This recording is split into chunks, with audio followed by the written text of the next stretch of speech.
السلام علیکم ورحمۃ اللہ وبرکاتہ نحمدہ ونصلی علی رسولہ الکریم اما بعد فاعوذ باللہ من الشیطان الرجیم بسم اللہ الرحمن الرحیم ومن احسن قولا ممن دعا الی اللہ وعمل صالحا وقال اننی من المسلمین صدق اللہ العظیم۔ محترم ناظرین حضرات، عورتوں کا نماز کے لیے عیدگاہ اور مسجد میں جانا کیسا ہے؟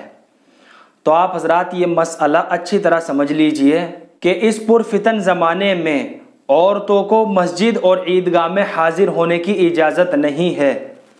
بے شک فقہاء اکرام رحمۃ اللہ علیہ اس بات کا انکار نہیں کرتے کہ رسول اکرم صلی اللہ علیہ وسلم کے زمانہ مبارک میں عورتیں نماز پنجگانہ اور عیدین کی جماعت میں حاضر ہوتی تھی، لیکن آپ حضرات خود ہی سوچ سکتے ہیں کہ وہ زمانہ خیر القرون کا زمانہ تھا، وہ زمانہ فتنوں سے محفوظ تھا، اور سب سے بڑی بات تو یہ تھی کہ آپ صلی اللہ علیہ وسلم بنفس نفیس خود موجود تھے۔ جی ہاں، وحی کا نزول ہوتا تھا، نئے نئے احکام آتے تھے، نئے نئے مسلمان ہوتے تھے اور نئے نئے مسائل سیکھنے کے لیے ملتے تھے۔ نماز، روزے وغیرہ کے احکام سیکھنے کی ضرورت پڑتی تھی، اور سب سے بڑھ کر بات تو یہ تھی کہ آپ صلی اللہ علیہ وسلم کی اقتداء میں نماز ادا کرنے کا شرف حاصل ہوتا تھا۔ حضور اکرم صلی اللہ علیہ وسلم خواب کی تعبیر بیان فرماتے تھے اور عجیب و غریب علوم کا انکشاف فرماتے تھے، تو ان کو حاضری کی اجازت تھی، لیکن یہ کہنا کہ مردوں کی طرح عورتوں کو بھی نماز کا حکم تاکیدی تھا، یہ صحیح نہیں ہے، یہ غلط بات ہے۔ عورتوں کے لیے مردوں کی طرح جماعت ضروری نہیں تھی۔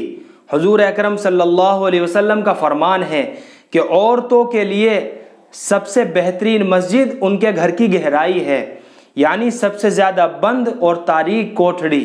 تو آپ حضرات خود سوچ سکتے ہیں کہ حضور اکرم صلی اللہ علیہ وسلم نے عورتوں کے لیے کوٹھڑی کی نماز کو مسجد نبوی کی نماز سے افضل بدر جہاں افضل بتایا ہے، تو آپ حضرات خود ہی سوچ سکتے ہیں۔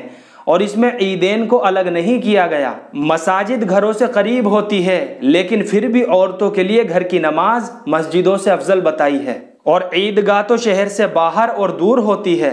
دوسری بات یہ ہے کہ 5 وقت کی نماز اور جمعہ فرض ہے، تو جب ان نمازوں کے لیے آنا افضل نہیں بتایا گیا تو عیدین کی جماعت میں حاضر ہونا کیسے افضل ہو جائے گا؟ ہاں، وقتی طور پر مصلحتاً حضور اکرم صلی اللہ علیہ وسلم نے عورتوں کو عیدگاہ میں جمع فرمایا تھا، تو اس بات سے وجوب اور استحباب ثابت نہیں ہو سکتا۔ اور آج کل فتویٰ اس پر ہے کہ تمام نمازوں میں عورتوں کا جانا، چاہے وہ نماز رات کی ہو، چاہے وہ نماز دن کی ہو، یا چاہے وہ عورت ضعیف ہو یا جوان ہو، دونوں کے لیے جانا ممنوع ہے، منع ہے۔ جماعت کے لیے عورتوں کا مسجد میں آنا اس زمانے میں مکروہ ہے، کیونکہ سخت فتنے اور فساد کا خطرہ ہے۔ حضور اکرم صلی اللہ علیہ وسلم کے زمانہ مبارکہ میں جو عورتیں اپنے گھروں سے نکلا کرتی تھی، ان کی ایک غرض تھی کہ وہ شریعت کی تعلیم حاصل کریں، اور اب وہ غرض باقی نہیں رہی، اس لیے کہ شریعت کے احکام آج کل عام طور پر ہر جگہ شائع ہے، اور عورتوں کا پردے میں رہنا مناسب اور بہتر ہے، اور یہ حکم عام ہے، حرم شریف ہو یا مسجد نبوی ہو، ہندوستان ہو یا عرب یا عجم ہو، سب کے لیے یہی حکم ہے۔ لہذا عورتوں کی عزت، آبرو اور ایمان کی حفاظت کے لیے بہتر یہی ہے کہ وہ عید کی نماز کے لیے بھی اپنے گھروں سے نہ نکلے، اور عورتوں کے اوپر عیدین کی نماز واجب بھی نہیں ہے۔ اللہ سے دعا ہے کہ اللہ ہمیں سنت و شریعت کے اوپر پابند فرمائے۔ فقط والسلام۔ اللہ